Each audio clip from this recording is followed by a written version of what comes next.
Dixie, how's things? It's amazing. Here we are, deep in the heart of Mea Sharim. We are getting into it. We're on our way to the biggest lighting in Jerusalem. Everyone's waiting for us to come, and we're very excited. Hey, don't come, it's not worth it. Is it crazy though? Is it crazy? Isaac, what are we doing? And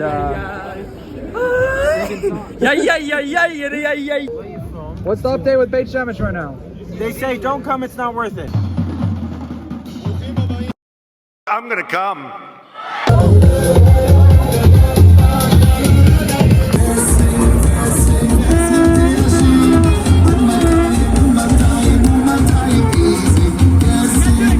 So tonight is one of the most celebratory nights in Jerusalem and for Jews around the world. We're celebrating somebody that lived here in the 2nd century, Rabbi Shimon Bar Yochai, who was basically most well known for authoring the Zohar, which is the Kabbalah, the secret hidden parts of Torah.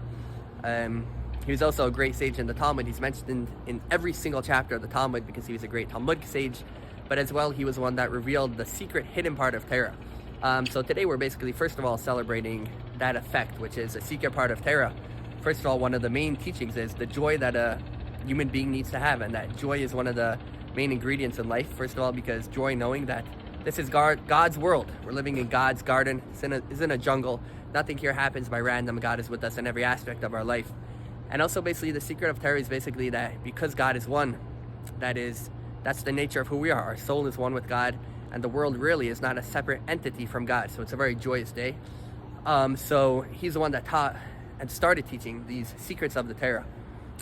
When he passed away, which was today, he revealed more than he ever has of these secrets of the Torah, and he told his students specifically that the day I pass away, today should be a day of joy, of my joy, of celebrating this hidden Torah that we have received. We celebrate by lighting a lot of bonfires tonight to signify the spiritual light that he brought into the world.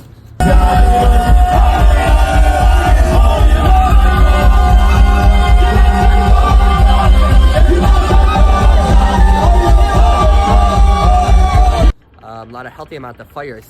In general, we would be going to his burial spot in Meron, on Mount Meron in the northern part of Israel. But we're not the only ones celebrating Lag Baomer. Hezbollah is also very, very excited for Lag Baomer. So we'll see if it's safe to go there later in the day. Mendel will now give us a rendition of the song that we sing. Just slowly, Bar Yochai. With Bar Yochai? Yeah, give us a Bar Yochai. Bar Yochai, Shada Sheha, Shemitza Sonecha Ve'Yahu. Bar Yochai.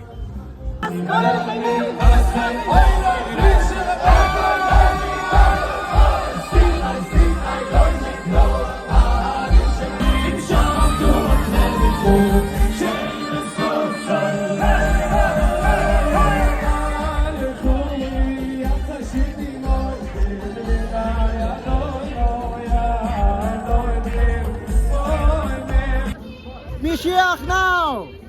One of the main lessons of Rashbi, Rab Shimon ben Yochai, who we're celebrating today, is he was somebody that literally lived above nature. He didn't live a natural life in the slightest. He lived in a cave actually for 13 years straight, him and his son, because he was under threat of death by the Roman government. We're trying to kill him for being critical of the government. Studying Torah for 13 years, doing nothing else.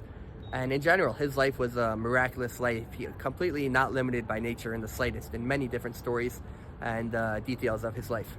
Yet at the same time, he was a human being. He was alive for those 13 years in the cave as well. And it's known after those 13 years, his go-to was to come back into the world and to try to do a favor for his fellow man, to try to help in whatever way he could. Like there's a few stories of him with making a path for the Canaan, which the lesson basically is for every person to take in a certain type of way, that even when you're living a physical, mundane life, not to be stuck down by the physical, not to be stuck down by the challenges, but always to be able to live above that in a certain type of way, to live a supernatural, natural life.